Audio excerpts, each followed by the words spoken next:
All right, so welcome. So this talk is called Let Food Be Thy Medicine. I'm Dr. David Erb, if you guys watch me on the net. This talk it will actually and radically revolutionize the way that you look at food.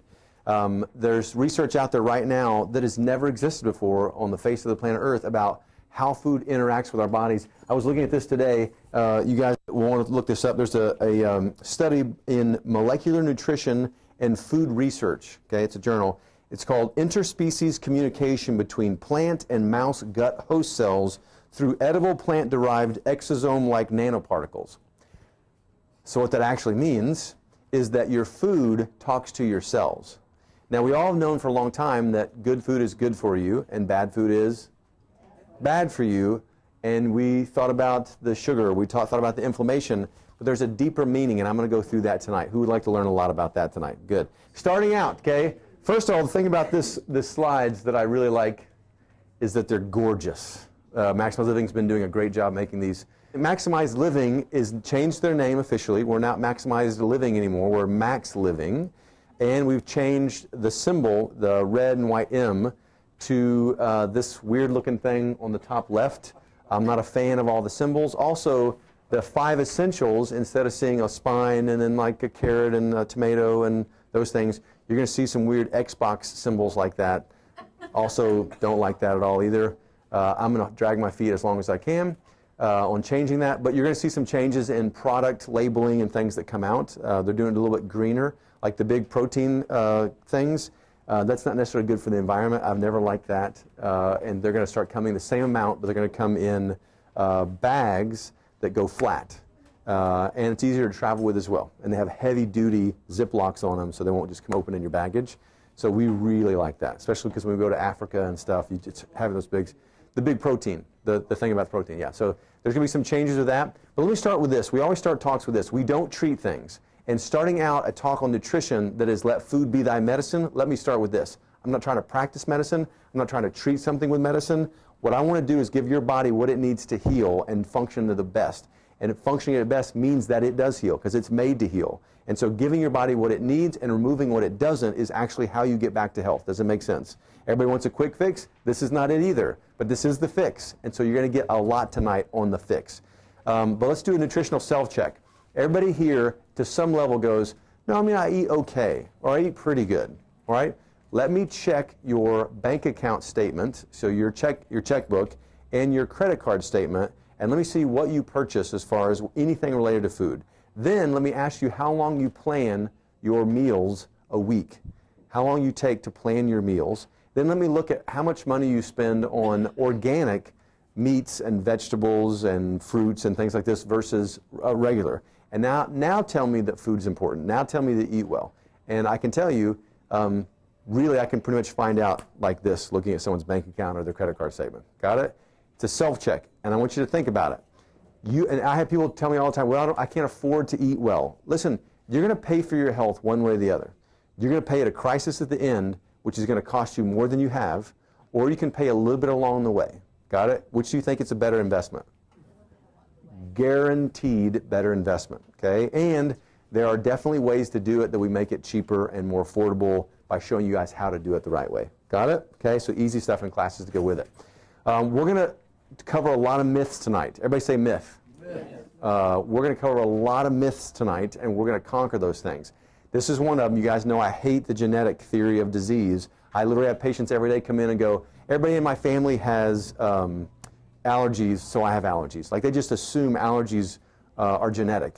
Everybody has stomach issues, so I have stomach issues. Everybody has skin problems, so I have skin problems. But we found out in the Human Genome Project that the disease is not translated genetically. Does everybody know that? If I said genes do not hold your fate for the diseases that you have, the ailments that you experience, or the way that you age, does not hold your fate on that, but the environment and how you live holds your fate almost 100%, would you agree? Now, but wait, you live in a society that doesn't believe that. And whether you say you believe that or not, because we're all here drinking the Kool-Aid, so we all say yes, but when you leave here and you're around everybody else that doesn't feel that way, I would suggest to you there's still a percentage of you that believes that something genetically in you still has a predisposition to certain things. And although I agree in predispositions, but you could drive a pickup truck or a Ferrari, But just because you own a Ferrari doesn't mean you have to drive it fast, and just because you drive a pickup truck doesn't mean you have to load it with rocks. Right? You can drive them how you want, and your genetics are basically the vehicle. You drive it how you want, okay? And I'm going to show you how to drive it. But bad genes are not an excuse, okay? Everybody say epigenetics. Everybody say nutrigenomics. Yeah, are you tied up yet?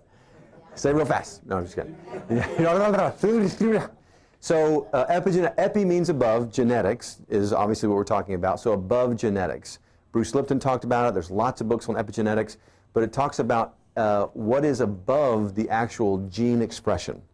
So we know that genes are kind of like the computer hard frame. And everything else is the software.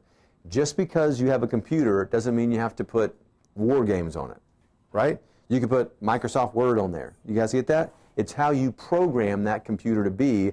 And when we're talking about genes, it's epigenetics. Now, nutrigenomics.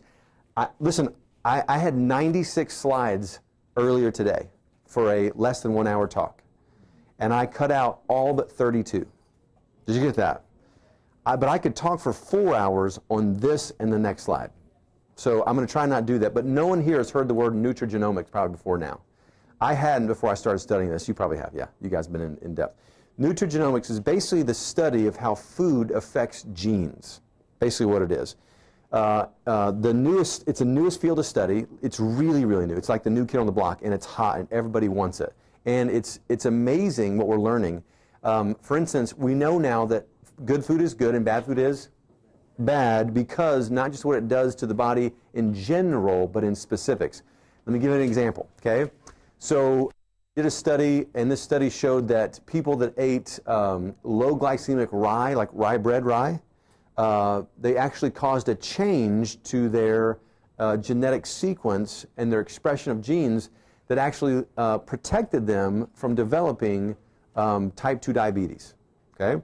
Then they took another group and they gave them, hey guys, have them go get you a seat. I don't want you to stand up the whole time. They got extra seats all around the office, right in here. You want to stand? Good. Well, my new family, hey you guys, Praveen, make sure you guys get seats. And then Richard, if you wouldn't mind, tell them they'll get it. Thank you. So what they did was they actually, the second group, they gave oat, wheat, and potato type of meal. And what they found was, not because it had a higher glycemic index necessarily, but because of the transcribed genes, the genes that it turned on and expressed, the genes caused them to be more susceptible to developing type 2 diabetes. So let me give you a point. So let's go eat a hamburger with white bread and yada, yada, yada. And it triggers the expression of genes that is going to cause type 2 diabetes in you, okay? Now, you keep eating the way you've always eaten, which is pretty good, right? And now, if you did something different now, and you ate something that was more protective, that changed your genes to protect you, and you put those two people that were exactly the same on the same line, you get to a certain point, and if they were eating the exact same thing, this person gets to hear and develops type 2 diabetes, and this person doesn't. Make sense?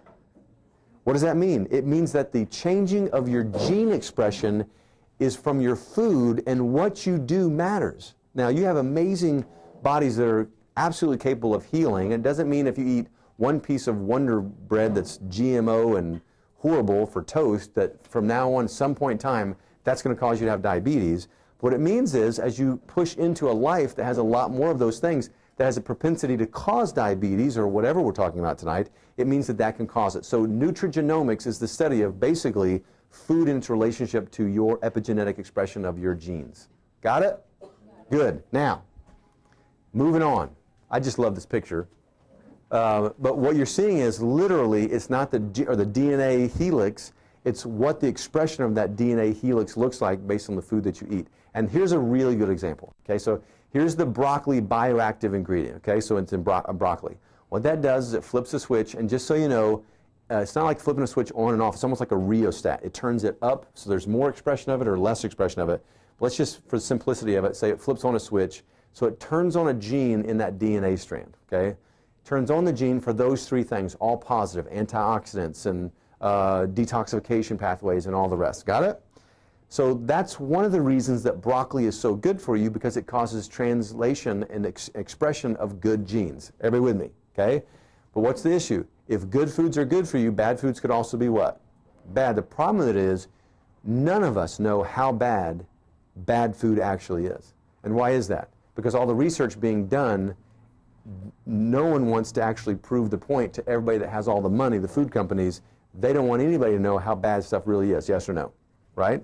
For instance, they actually convicted the scientist of fraud in proving that GMOs cause cancer. Did anybody remember that? It was an Italian study. They showed all these rats. Almost 100% of the rats got big, huge tumors from GMOs. And then it came out that he falsified this and yada, yada, yada. And the guy was very astute. And if he wouldn't have been so astute, it wouldn't have come out. But he fought it all the way through the court system, and he actually was vindicated, and he proved without a shadow of a doubt that GMO foods cause tumors and they cause cancer without a shadow of a doubt. And it actually came out, and they admitted, this guy, his research is validated, and yet, guess what? The camel's nose was already in the tent, everybody was already eating GMOs, and they didn't take it off, and they said, well, we need more research to prove it, we need more research to prove it, and right now we know without a shadow of a doubt GMOs cause it, and why? Not because GMOs necessarily are intrinsically make glucose higher or insulin higher, it's because GMOs mean what? They're genetically modified, and they've got spliced genes in, like tomatoes. GMO tomatoes have flounder gene in it, so it's got a fish gene in it, so it won't go bad for like 3 times as long or whatever it is. Don't quote me on that. But if I can splice a gene in, there's a possibility of that gene what? Unsplicing out. And if you've got open DNA strands flowing through your cell membrane and splicing into you, then your whole gene code is different. And when you replicate it, guess what? You're going to have some tumors. You're going to have some abnormal cells. Yes or no? Yeah. Do you see that? That's why GMOs are bad. And this proves it. Here's the really crazy point. Because you don't know what your bad food is doing to you, how bad it actually is. Got it? And we may never know, which is why adding in more and more good food is so important. Okay, I had a conversation with a lady the other day. She's in her 40s. She did not know how to boil or steam broccoli. She didn't know how to cook an egg. She doesn't know how to make toast. She doesn't know how to cook at all. And we started out with just, here's how you steam a vegetable. And just start with just doing one vegetable a day. And guess what happened? In the course of 6 months, she's doing a little bit more. She's doing a little more. And guess what happened to her health? As she started to actually feed her body stuff that actually causes her genes to have the right expression. It's a miracle. I feel so much better. You're a miracle worker. No, you're living in skin that's a miracle, right? Now, this is enter in why it is we show you guys the advanced plan and core plan for maximized living. It literally is how to get the right food in for the right gene expression. Okay, now let me answer a question before we get into some of the real specifics of what food is good for what tonight. Okay, you're going to see some food that's going to be good for, I don't know, X, Y, and Z, some like vitamin C. There's a lot of citrus type foods on that. And you might go, well, I do have X, Y, and Z, so doesn't that mean I need to do more oranges and things like that? But wait, it's not on the advanced plan. Your advanced plan says you're not supposed to eat oranges. And guess what? You're right. So what I'm going to tell you to do is, even though there may be some foods that are high in certain things that you need right now, I would suggest to you getting them in a source that doesn't wreck you from being off the plan that you need to be on, core or advanced, so that you can actually heal. There's a reason why we call the advanced plan the healing diet. It's because we want to heal receptors, we want to heal hormones, and get there. And if you're eating too many things that cause a rise in glucose and all the rest, then you can't do this. Does that make sense? So if the question is, do I do straight advanced plan or add this one food in, guess what the answer is? Do the advanced plan, and eventually when we get those things healed, then we can move in and do some other things too. But there's so many different things you can do. Now, I thought what would be cool is to go through some things right now that used to be wives' tales, and now we know why it actually works. Okay? There are certain foods that are good for certain parts of your body, and they happen to look like those parts of the body. Do you see that? So carrots, we all know carrots are good for your eyes, beta-carotene, phytonutrients, some different things in there, vitamin A. But if you look, it looks like the iris in different parts of, you see that right there? If you cut it on in, is that amazing? That is pretty spectacular.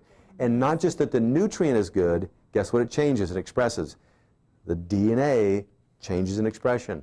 Now look at this one. Now I'll stay on this one for a little while. Pomegranate. They did a study. If you go to greenmedinfo.com, put in pomegranate, it's one of the first two that'll come up. greenmedinfo.com, and it'll come up. But they did a study on pomegranate, and what they did was they took rats and they took their ovaries out. and they watched them go through premature aging. And that premature aging include bone loss, a decrease in the uterine weight, which is associated with cancers, and depression. I don't know how you know a rat's depressed, but whatever. And so maybe they don't want to eat cheese or run through a maze, but the rat was depressed. What they did was they gave the rats pomegranate and pomegranate seed extract. And what they found was it reversed all of those. It literally stopped premature aging in rats so effectively in the strength of the estrogenic hormone activity that they were like, this would be like a ovary replacement almost, just eating pomegranate. Did you get that? I mean, amazing. My daughter got exposed to Lyme through a tick, which wrecked her for a while. I don't know if you guys know that situation, but she was really struggling, so we did a bunch of different things. And one of the things that got my daughter's cycle back to normal 28 days again, was she started eating, guess what? Pomegranate, and then eating it and chewing the seed up, so she got a little bit of bitter, so she got the seed extract as well. Does it make sense? And that literally, what they said was, though, it was so strong with its estrogen effect that it had to be carcinogenic, because like tamoxifen and estradiol, like Premarin, like this, it's so strong that at the estrogen receptor on the cell, it causes estrogen-dominant cancers, right? And so they said it has to do this. And this is what they actually said, that it acts intelligently. That it actually, not only does it have a strong estrogen effect and modulates based on what the person needs, but it actually inhibits estrogen-dominant cancers within and of itself. So it says it has all the benefits of hormone replacement, but has none of the side effects whatsoever, except absolutely just positive. Can you see how positive and how amazing it is? In fact, that one of those studies actually promoted the thinking from pharmaceutical companies, and what did they want to do? They wanted to create what? Say it. They wanted to create a drug, make hundreds of billions of dollars on it. The problem with it is, anytime that you mess with nature, you lose some things that you don't know anything about, and guess what? It doesn't work right, does it? You can change some things, and you could say it works, and you can market it, and then all of a sudden it's good for hair loss and male libido and whatever, but guess what? It never turns out like it should, right? You know why that is? Because we will never fully understand all of it. It's a Pandora's box. But this is a cool one. Is that cool? And it looks like an ovary too, doesn't it? Right? How about this one? What is that? Walnut in the brain. They say it's a brain food. Why? High in omega-3s, great for your brain. There's also things other than just omega-3s that are in that, great for the brain too. For memory, decreasing Alzheimer's and age-related, quote, age-related brain aging, walnuts are amazing. So if you're having trouble with memory, what's a great snack? Walnuts. Get in there. Walnuts. Awesome. Okay? Bones. What is that? Celery. Celery is high in silicon. So silicon is a main ingredient. It's one of the big ingredients of bone. It's an interesting fact, too. Celery is 26% sodium, or 23% sodium, and guess what bones are? 23% sodium. Celery is amazing for bones. So if you're having bone density issues, bone issues in general, celery is another good one. But not just celery, bok choy is another great one. Here's another, looks like celery, but it's red. What is that one? Your grandmother made pies out of it. Rhubarb, right? Don't see those anymore. But rhubarb is another great one, great for bones, right? And don't just throw the leaves away. Leaves are amazing. Okay, what is this? Avocado. Avocado, yes, it's good. It's got fats in it, but it's also got a lot of other nutrients in there that are great for female health. It's also got an ingredient in it that actually decreases cervical dysplasia or abnormal cell growth in the cervix of women, which decreases what? Cervical cancer. But the good fats also help with hormone production and regulating cycle. How does any human body, male or female, make hormones? What group? What food group? Fats. You make it out of good fats. Avocados, amazing for that. So this one, what are those to the left? You always hear the old wives' tale that oysters are good for what? Libido. And guess what? They are. They're high in zinc. They're also high in a lot of other things too, but high in zinc, which also has been known to help with not just testosterone, but sperm motility. So virility is actually a thing that's increased as well. So you guys that are not wanting to have kids, maybe stay away from the oysters there. But it kind of looks like a testicle like that. See, that's testes like that. So crazy. Now, how about this one? What is that? Okay, I had to pick a photo there that didn't look, crazy. So anyway, but can you see how they look very similar? Why is it? Watch this. Why is it that the consumption of limes, lemons, and oranges and grapefruit actually decrease breast cancer? Anybody know? There's a phytonutrient. It's the reason that you use peels as zest, because the peel is really strong, yes? Right? You ever bite into something, you're like, oh, that's the zest. That's a phytonutrient.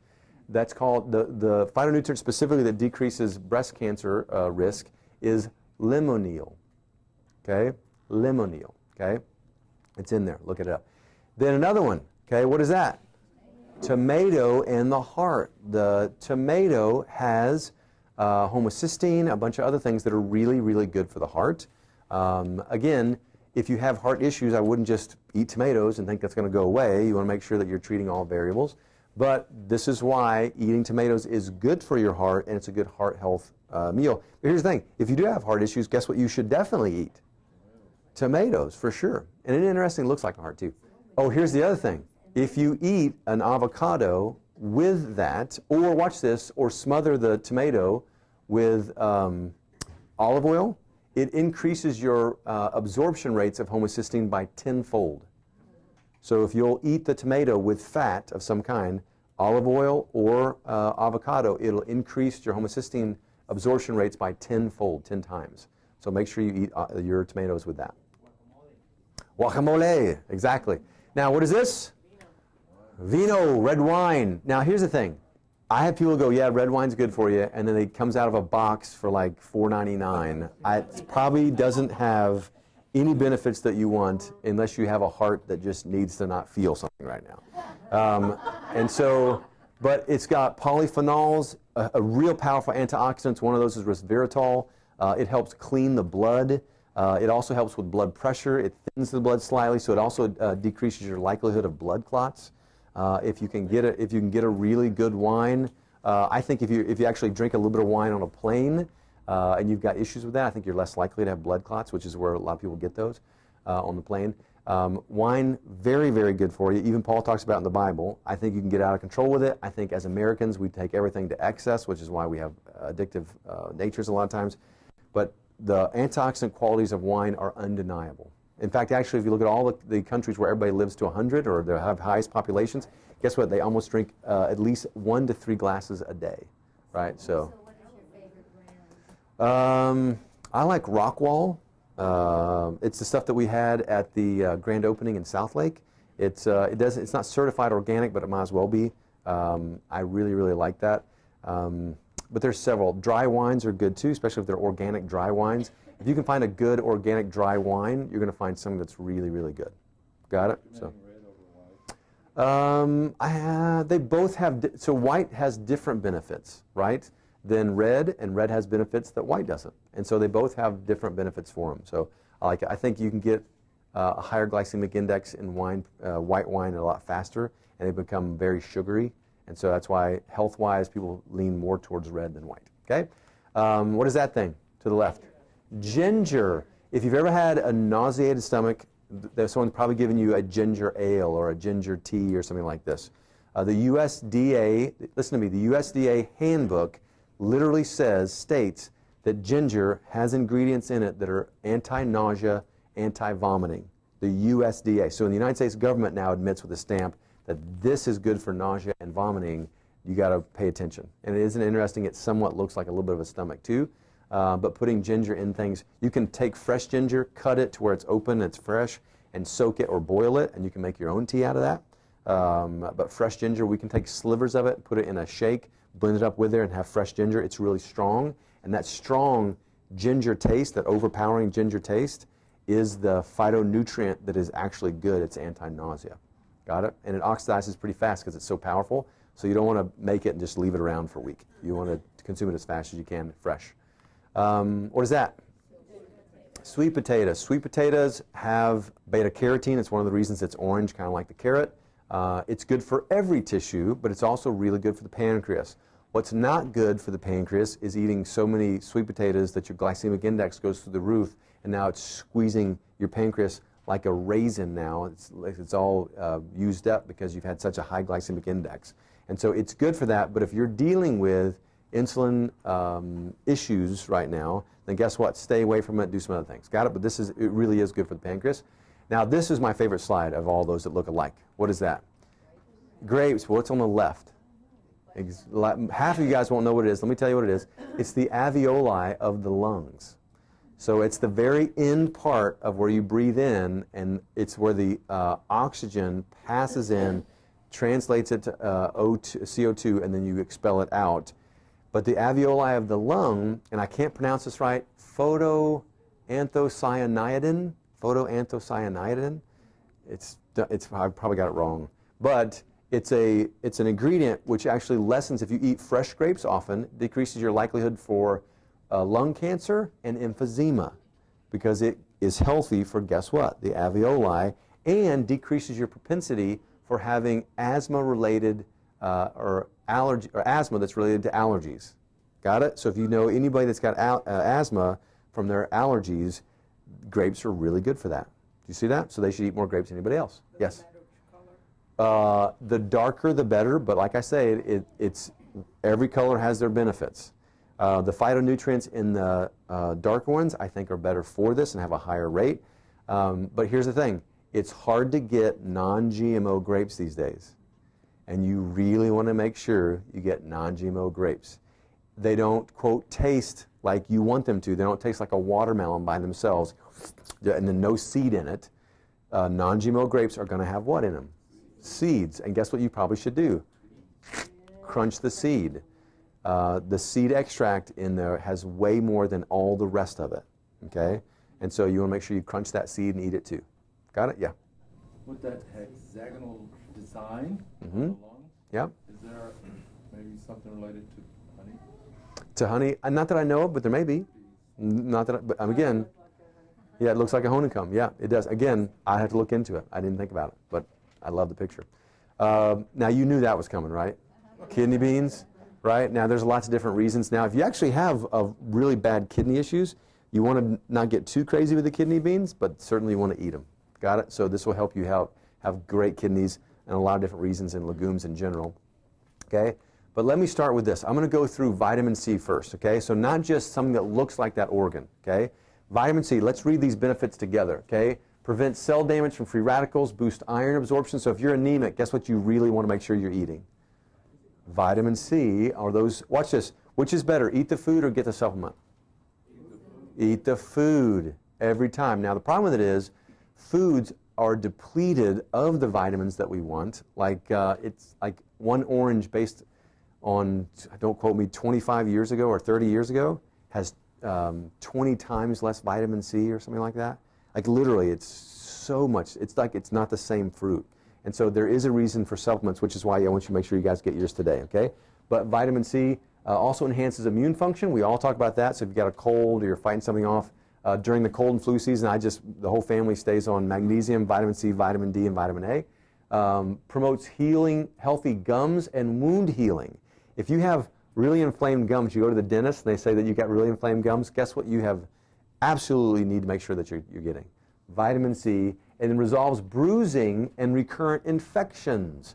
So watch this. If you fell and you're all bruised up, guess what you want to supplement more of? Foods that contain what? Vitamin C. So depending on what you're dealing with and what's going on, you should actually eat foods that are more likely to help you get through that. Yes or no? Right? So what are those foods?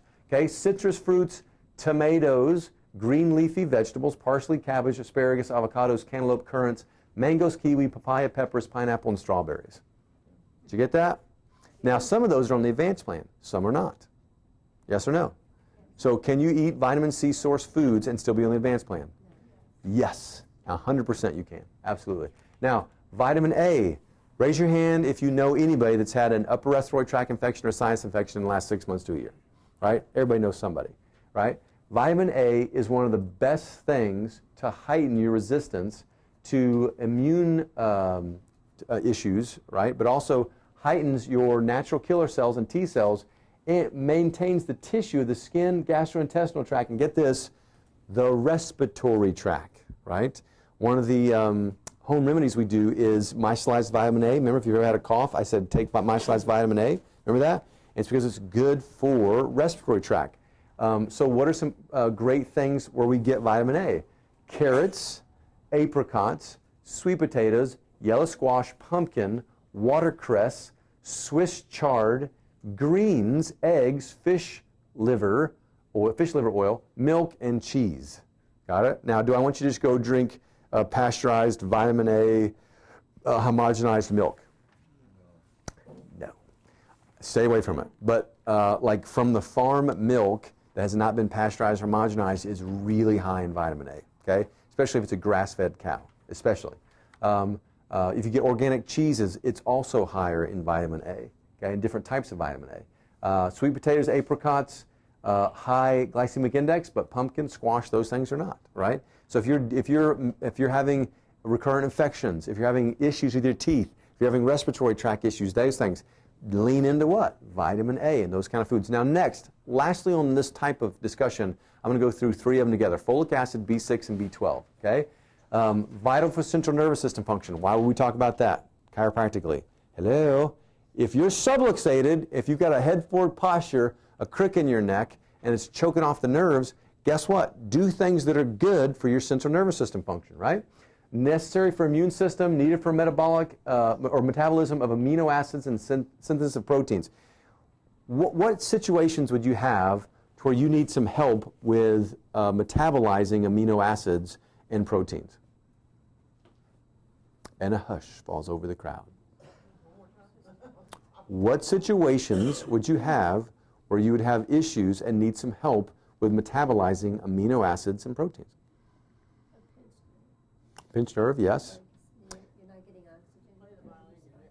So why? So overuse maybe, repetitive use. How about this?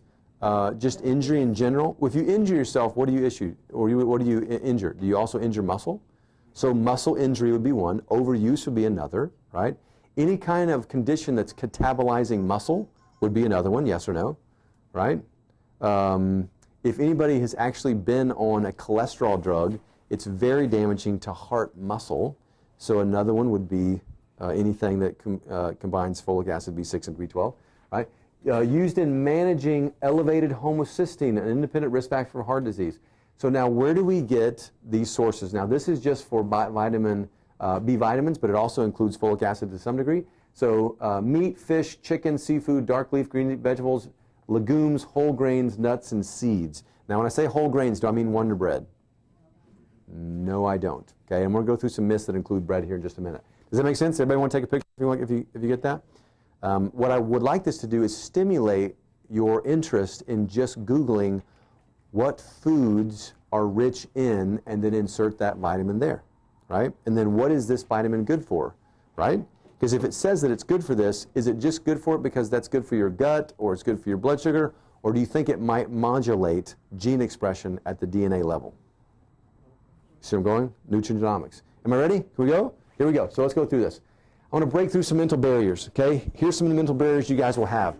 Some of those are this. It's too hard to eat good. It's too hard to eat good, okay? What comes along with that? Takes too long to cook, okay? Takes too long to plan.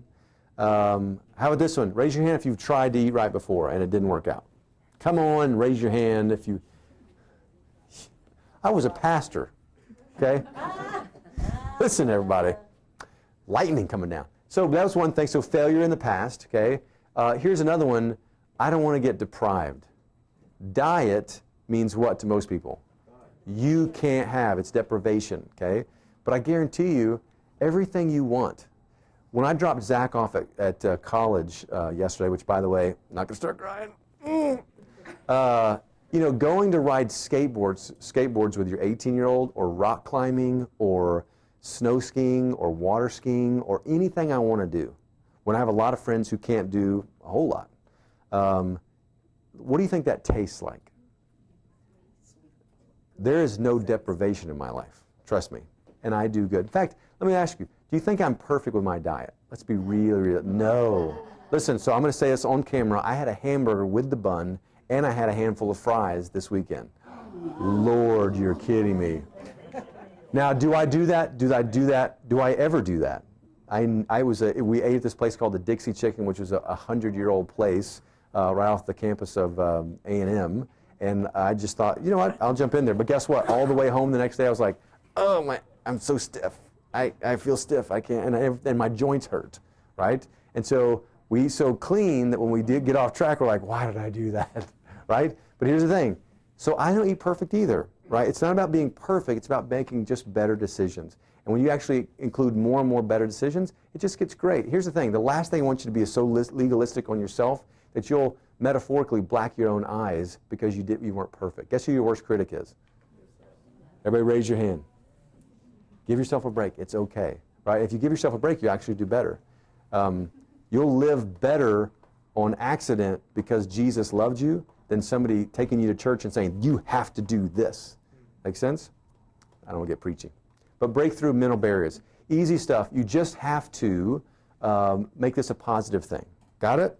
Again, not to be into cost again, but I'm telling you, you're going to save money eating this way than you will later on, I promise you. Okay? Let's get into the advanced plan. I want to cover some basics. Most of you guys know what this is, so I'm going to hit it really fast. But the basics on the advanced plan is eliminate grain, sugars, and fruit that have high glycemic index, right? Because we don't want to keep our hormones going that direction, okay? Even though, yes, oranges are healthy, and yes, citrus fruits decrease breast cancer rates and things like this, we want to stay away from those things that are going to keep us from healing from all the damage we've done in the past, okay? And just for hopefully just a short amount of time. Protein, we want to replace conventional protein sources with natural ones, okay? What's wrong with conventional protein sources? Come on, don't fall asleep on me. Hormones in there. What else do they put in the meats? Antibiotics. What else? Nitrates and nitrites and chemicals and GMO. And do conventionally raised meat protein sources, do they have higher amounts of GMO in it than the GMO bread? Yes, because it takes pounds of grain to produce 1 pound. So I think it's 16 pounds of grain, or don't quote me, 12, 16, something like this, pounds of grain to create 1 pound of beef. And all that grain is what?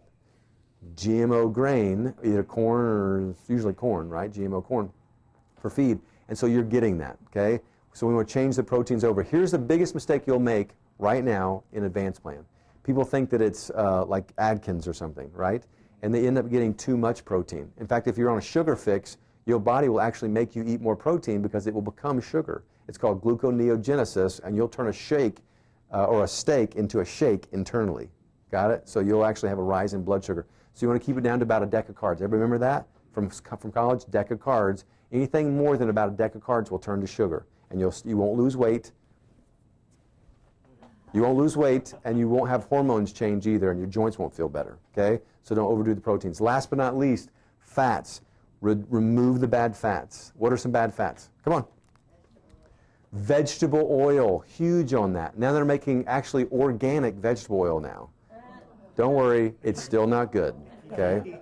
Whatever they paid for that. They're making organic Crisco or something like that now. I'm like, no, not organic. So you want to stay away from, hydrogenized oils, okay? And then soybean oil, rancid stuff again. Peanut oil, usually rancid in whatever you buy, okay? So stay away, you want to replace it with good fats. Those are the simple basic changes in an advanced plan. So revolutionize your diet. There's 4 main things you want to do. You got how many things? 4. So you want to clean up your carbs. Say that. Fix your fats. Perfect your proteins. Curb your carbohydrates. Got it? What did I say? What was the first one? Curb your carbs. Fix your fats. Perfect your proteins. Fix your fats. Got it. Curb carbs. There's the 4 ones. Revolutionize your diet. It's not hard. Those are the major changes. Got it? Easy stuff. And here's some things. Some of you guys went through the holidays, and we got off track a little bit. Maybe a little bit, right? Unfortunately, the average person gains about 3 to 7 pounds over the holidays, and most people won't lose them. Ever, actually. They keep gaining them every holiday. But what we end up doing is we actually damage our cells metabolically and DNA-wise, and this helps us get over that. There's a Kickstart cleanse right here. This is the how-to, okay? Very, very simple. This says what do you do for the first 15 days, what you do for the second, and it goes through, days 1 through 3. This is what you do, and it's step by step. I like play by the numbers. Did you guys, when you were a kid, did you like paint by numbers? Where you just paint by the numbers and you get done, there's a really beautiful picture? I loved that, probably because I couldn't paint very well, but I also loved that when you get done, you just do everything that they said exactly, and you came up with something great. This is exactly that, okay? So it's going to help heal your gut. I had some people that went through the holidays, started having digestive issues, either constipation, diarrhea, gut inflammation, all kind of different things, immune issues, those things. This is for you. Anybody know that that's for you so far? If you have questions on it, let us know. If it's not this one, it's going to be this one for a bundle, okay? Food Be Thy Medicine bundle. This includes the Max Greens. Now, raise your hand if you're getting between 5 and 12 servings of fruits and vegetables a day. That's what the Linus Pauling Institute says we need, 5 to 12 fruits and vegetables per day. The reason that I do Max Greens every morning is because it has 34 different veggies in it. And they're processed in such a way that you don't get rid of, hi Ellie, they're processed in such a way that you don't lose the phytonutrients and all those good enzymes and bacteria and everything else. Make sense? So that's why we do it every day. Also, what's good about the Daily Defense? Anybody know? The biggest, now there's lots of things in it. What's the number one ingredient, nutrient in that decreases inflammation and helps with healing? Say it.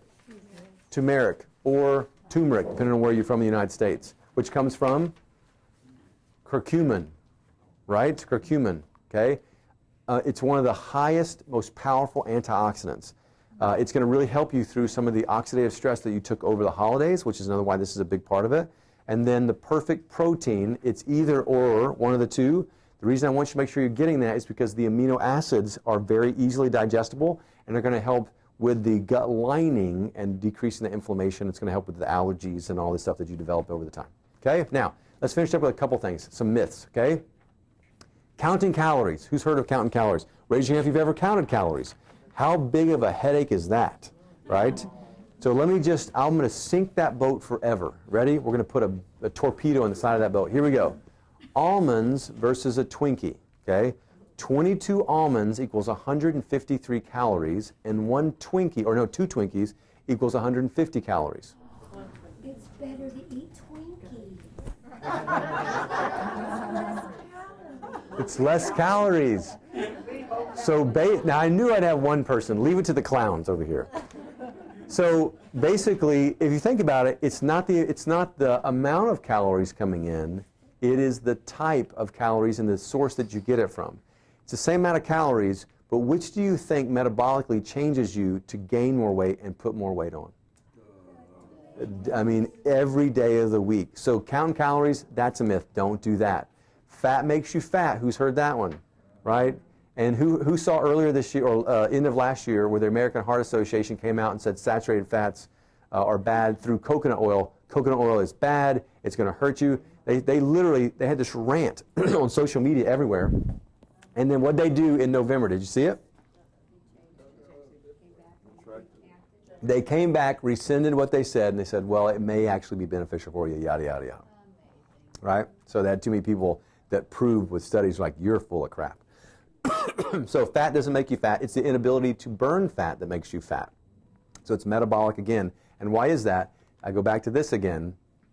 You're consuming the wrong things. You're consuming sugar, toxins, and bad fats, and your body won't burn fat, so we start to gain weight. But you've been convinced that, another myth, you should just gain weight while you age. Is that true? That's not true. Actually, a healthy human being actually gets thinner as they age, not heavier. It's dysfunction. Yeah, uh-oh. Uh-oh, yeah. Now with this, a myth, fat in meat causes heart disease, cancer, osteoporosis, and kidney disease.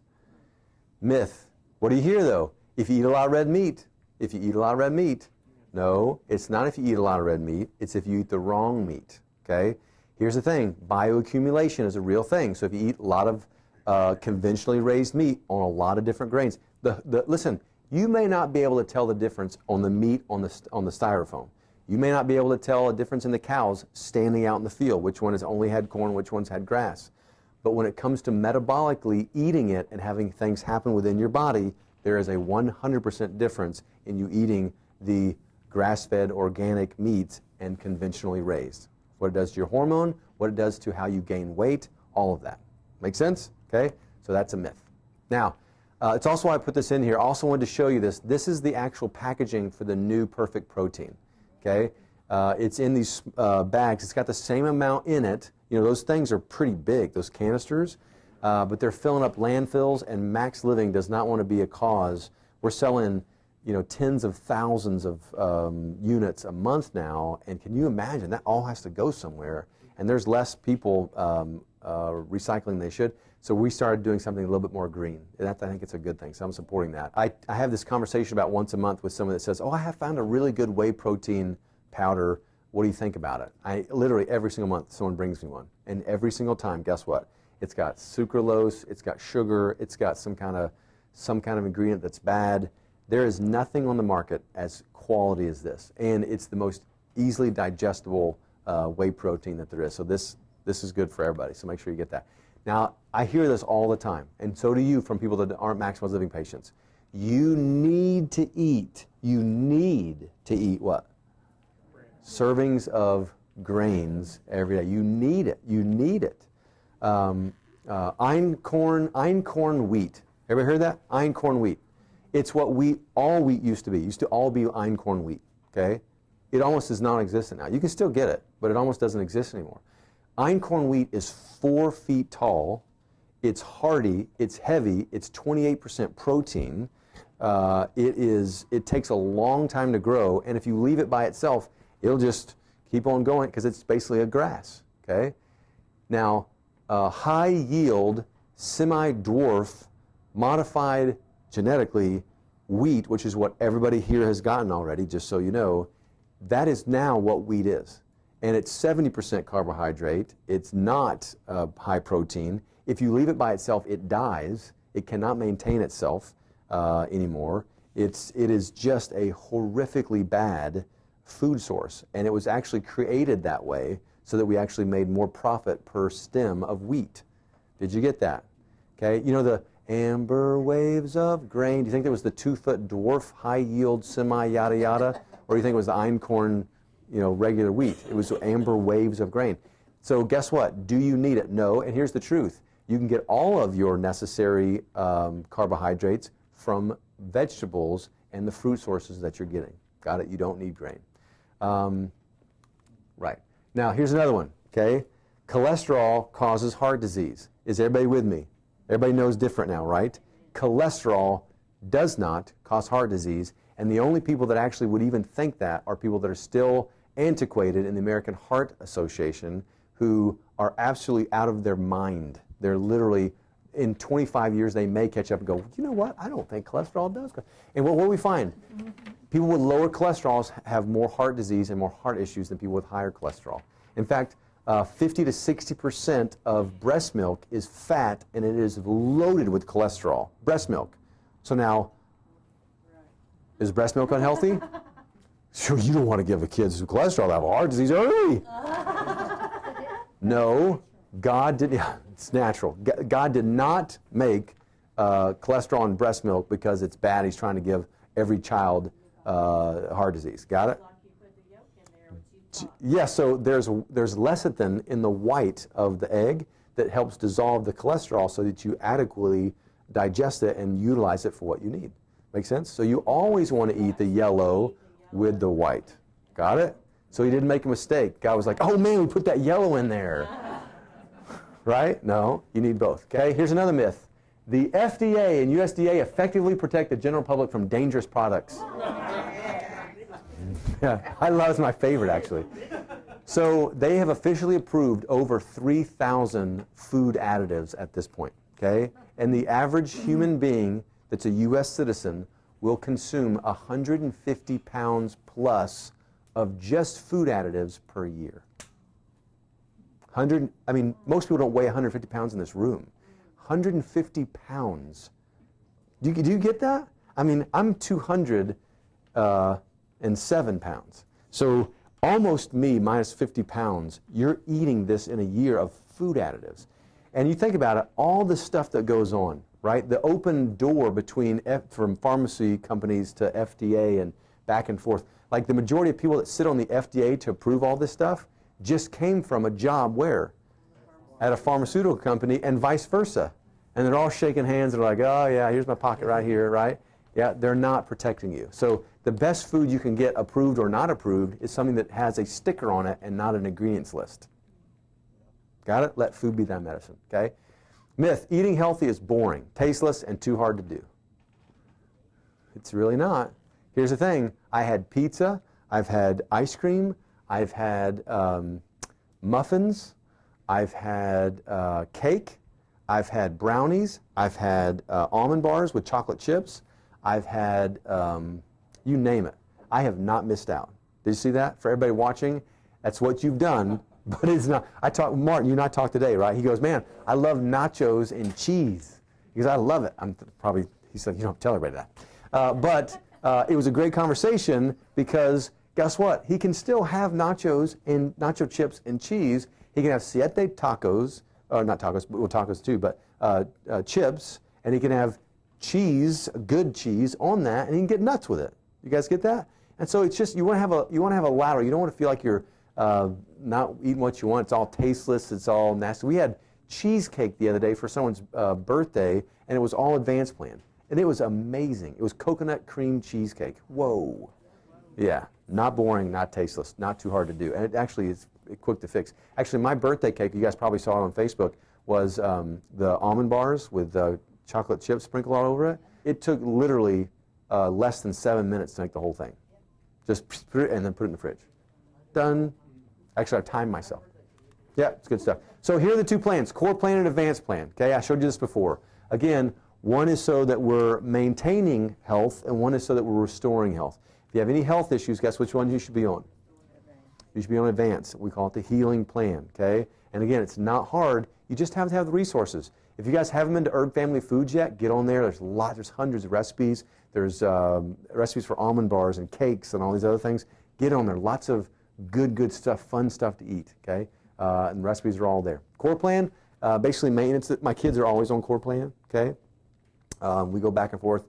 Like this weekend, wasn't even core plan. So at least that one meal wasn't anyway.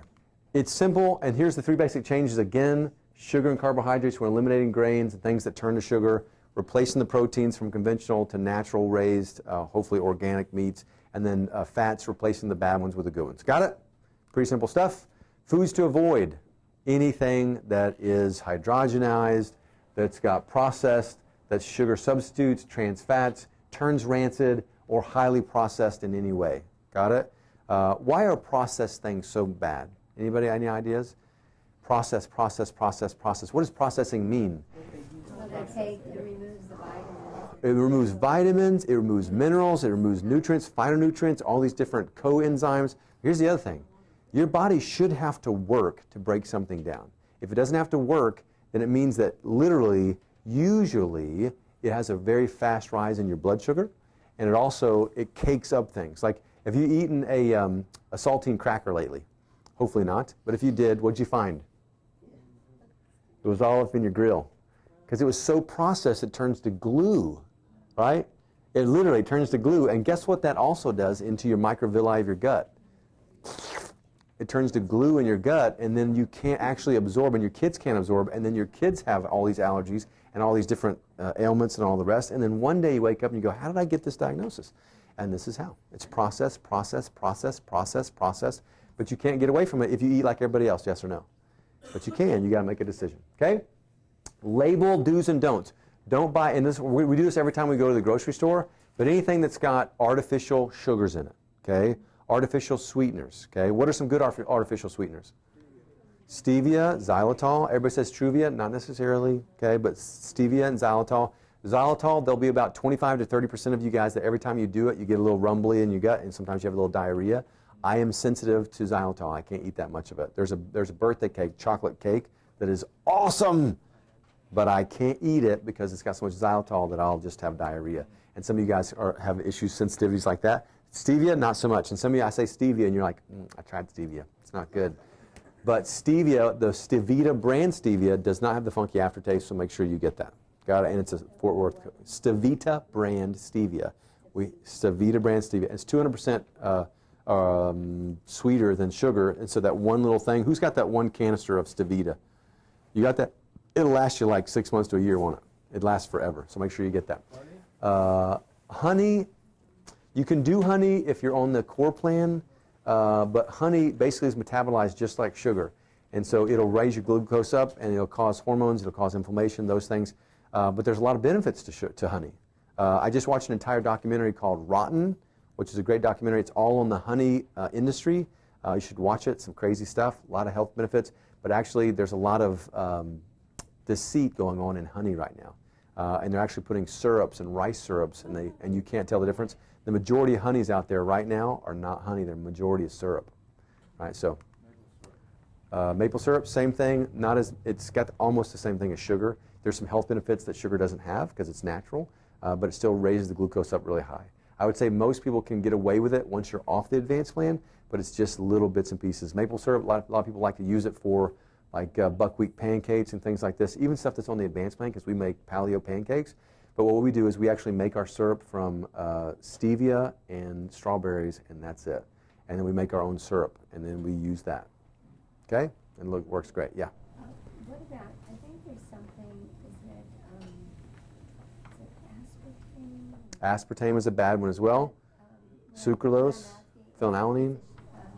It's a substitute from stevia extract, it says.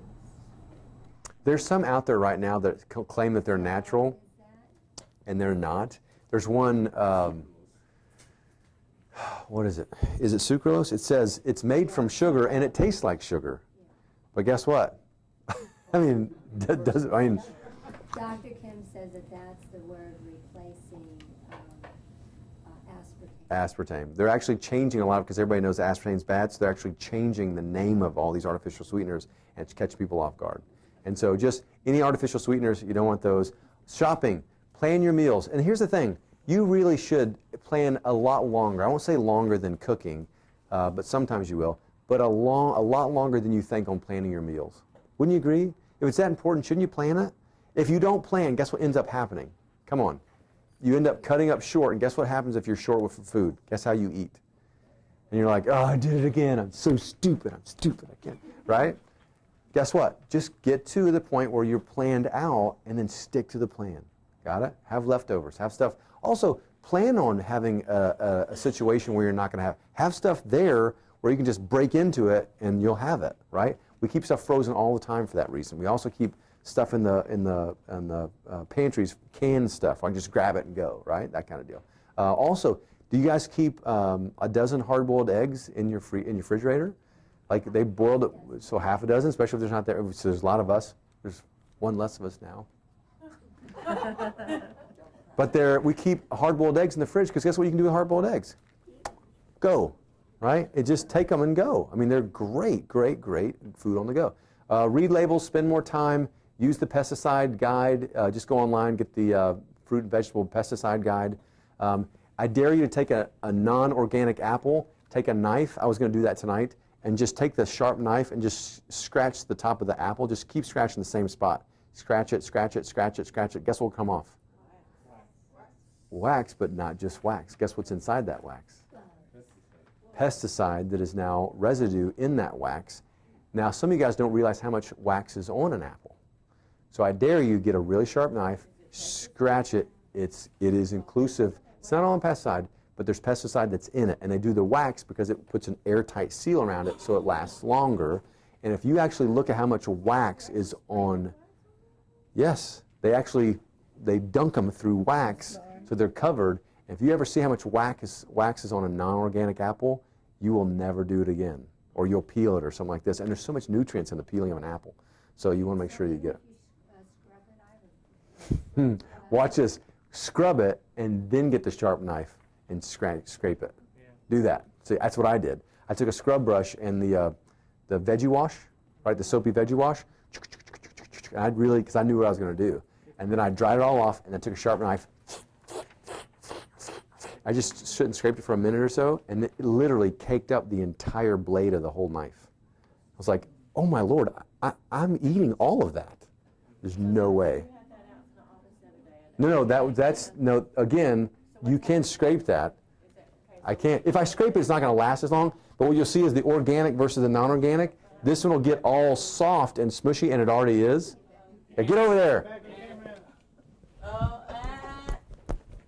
This one's organic, and it gets soft and smushy, kind of pithy, right?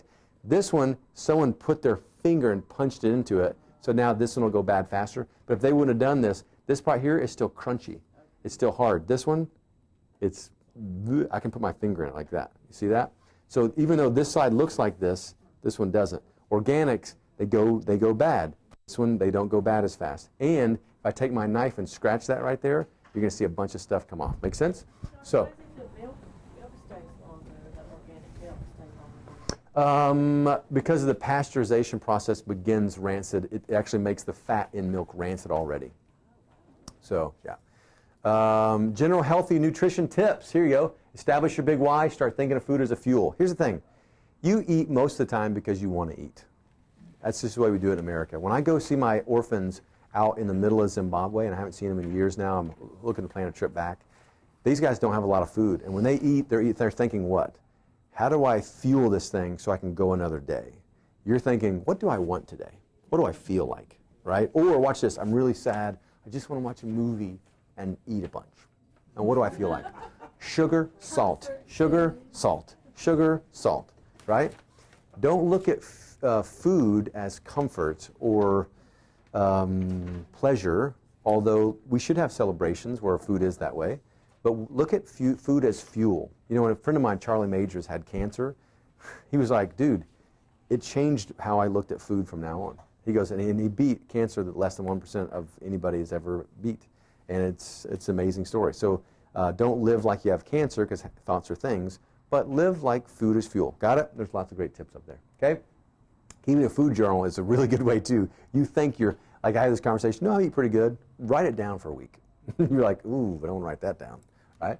Drink your veggies. Again, Max Greens is a good one. I also like people that juicing. If you don't have a juicer, get one. Brayville is probably the best one.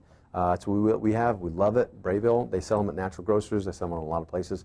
But juicing once a week even is awesome. Actually, I think Amazon Prime, Rebecca was telling me that they'll deliver sprouts to your house. So you can actually have a weekly shopping list of your juicing stuff that they deliver to your door, and you can already have stuff to juice right there, and then boom, boom, boom, juice it. Oh, yeah, there you go. Got it? It's the same price. They deliver stuff, yeah, and it's good stuff, okay? Boost your digestion. Anyway, you want to use enzymes. They decrease as you age, and enzymes are important for everything. And one of the reasons that the Max Greens is so good is it has digestive enzymes in it. Got it? So we'll just leave it at that. Now, what controls every bit of your digestion? I said it, nerve system. Again, guys, this is why you can't talk about nutrition and not talk about the nerve supply. You know, you guys want to really lean into I do, want to lean into the nerd research studies and nutrigenomics and all the rest, epigenetics.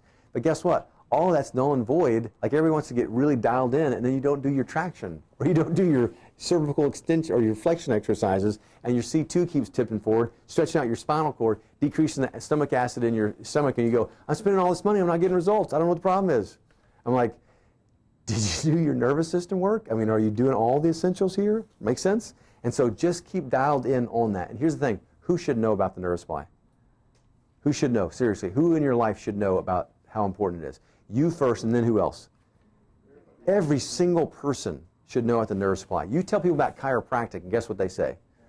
Quack, yeah, I don't know. Like I've had so many families get started recently who now their allergies are gone or they're off the meds. I had one lady today who's off of 7 medications, 5 of which are antipsychotic or psychotropic medications, free. She's off of all her meds, free, loving it.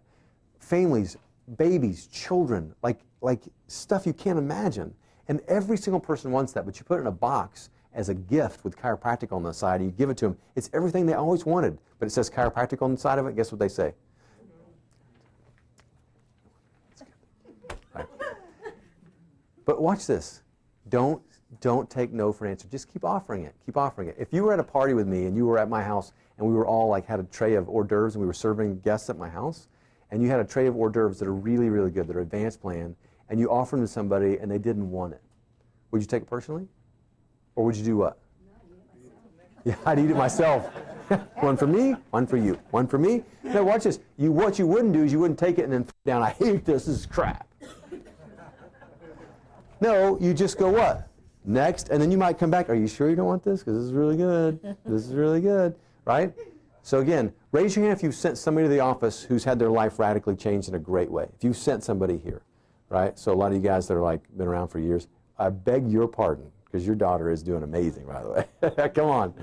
But a lot of you guys, some of you guys are on the way. Srini, I've been so excited about you and your family today. It's been amazing. So guess what? What do you think that feels like? That's amazing. Okay? So just keep that up. Okay? 2 bundles. We got the Kickstart bundle. If you've had any issues over the holidays, non-negotiable, make sure you get that one because I need to help you heal your gut, get through the inflammation and those things. Again, it's a short, little bit more than 2 weeks and you're over with it. The other one is going to be Let Food Be Thy Medicine. So it's got what? The turmeric and the daily defense, the max greens, and that protein so you can make all the recipes and help heal the gut. Got it? Make sense? I'm going to pray it up. We'll make sure you get your stuff. I'll answer some questions at the end as well. So Father, we just love you for today, for what you're doing for us. Thank you for the information. Ask God that you bless the information tonight, that it's not just information, but it's revelation, that it's applied. And together, Father, I ask that you would be glorified through results, literally, that people are healed, that people are off medications like we saw today, that people glorify and that this is different, that it literally is that letting food be thy medicine and medicine be thy food. And Father, I just ask God that as people leave this place, you keep us all safe, that you show yourself to people that are not in this place today through the results as well, and you bring them to that life-saving knowledge as well. So Father, we love you and praise you. Ask all this in Jesus' name. Amen.